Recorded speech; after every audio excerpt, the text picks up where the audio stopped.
প্রথমে যখন ইংলিশ বই পড়তাম না আমি বুঝতাম না কিছুই, মানে শুরু করতাম ঠিক আছে, শেষে গিয়ে কিছুই বুঝতাম না, বা প্রথমে বুঝতাম শেষে গিয়ে বুঝতাম না।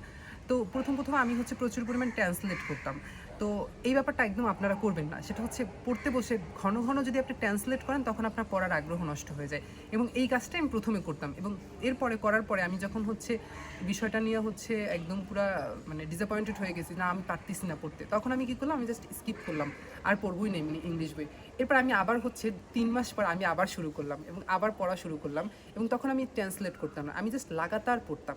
এবং পড়ার পরে আমি হচ্ছে অর্ধেক বুঝতাম এবং অর্ধেক বুঝতাম না। একটা বই আমার শেষ, আমি সেকেন্ড আরেকটা বইতে গেলাম, ওটাই দেখা গেল আমি 100 ভাগের মধ্যে 70 ভাগ বুঝলাম, 30 ভাগ বুঝলাম না। এরপরে যেটা গেলাম ওটা দেখা গেল 90 ভাগ এখন বুঝি, আর 10% ধরেন আমি বুঝি না। তো প্রথম ব্যাপারটা হচ্ছে আপনাকে পড়তে হবে ইংলিশ বই, মানে ইংলিশ ভয় পাই এরকম ব্যাপারটা না। ইংলিশটা ইজি, একদমই ইজি, জাস্ট হচ্ছে কি আপনাকে পড়তে হবে এবং